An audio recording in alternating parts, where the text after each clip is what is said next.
La Terre, vivante, évolue depuis presque 5 milliards d'années. Pendant des millénaires, l'homme n'a pas mis en danger le milieu naturel.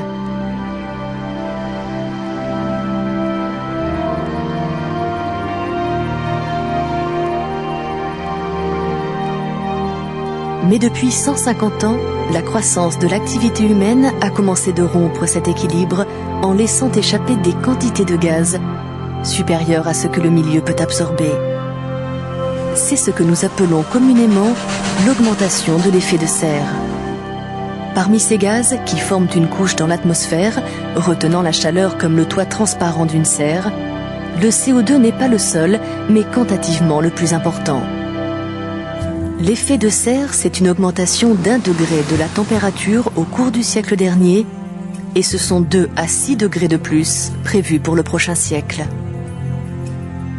Il devient donc impératif d'enrayer ce processus qui va entraîner de grands changements climatiques.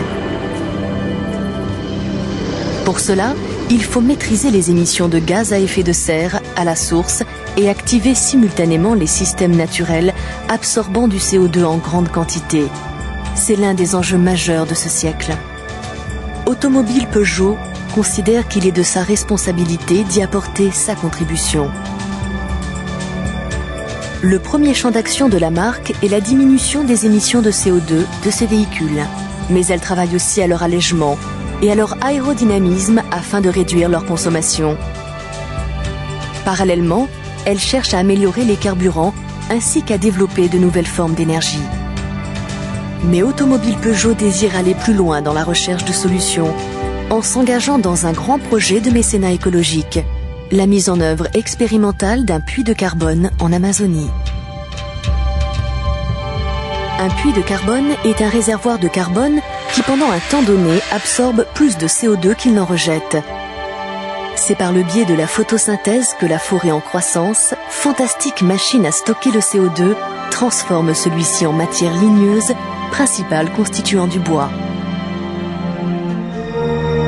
Le projet Peugeot se déploie au Brésil, au nord-ouest du Mato Grosso, dans une zone où la forêt a été défrichée en maints endroits.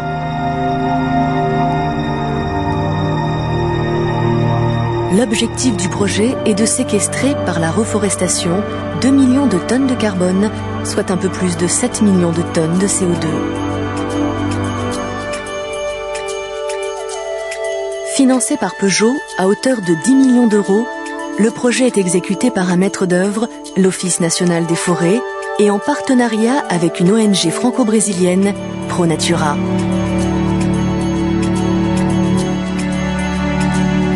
Pour produire chaque saison plusieurs centaines de milliers de plants d'essence diverses, il a fallu créer une pépinière à grande capacité.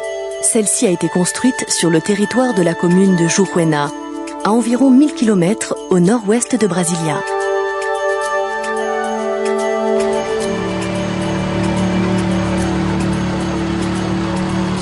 Les plants sont ensuite transportés jusqu'au lieu de plantation, la Fazenda São Nicolau. Située en bordure du Rio Juruena, l'un des multiples affluents de l'Amazone, la propriété s'étend sur une superficie de 10 000 hectares, soit environ 1,5 fois la ville de Paris. La surface à reforester est de 2200 hectares. Après 3 saisons, plus de 30 espèces ont été introduites sur le site de reforestation et près d'1 million de plants ont été mis en pleine terre. On ne peut pas parler de reconstitution de la forêt originelle qui, elle, compte près de 250 essences différentes. Cependant, il s'agit bel et bien d'un premier pas vers une telle reconstitution.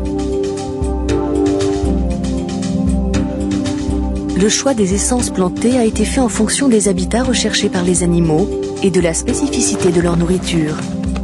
Le retour de la faune sur les aires reforestées marquera la réussite du projet.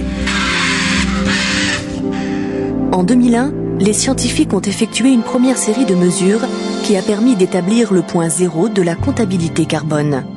Pour effectuer leurs recherches, ils ont érigé une tour munie de capteurs mesurant l'amplitude des pluies, la vitesse du vent et les flux de gaz dans la biosphère. Cette tour fait partie du programme LBA, financé entre autres par la Communauté européenne et la NASA. Le projet Peugeot est le plus grand projet privé au monde contribuant à la connaissance scientifique internationale sur la relation entre la reforestation et la régulation de l'effet de serre et des climats. Dans quelques dizaines d'années, l'objectif de séquestrer 2 millions de tonnes de carbone sera atteint. Aujourd'hui, la Fazenda São Nicolau poursuit sa métamorphose. La nature reprend ses droits. Dans quelques dizaines d'années, ce morceau découpé dans la forêt aura disparu.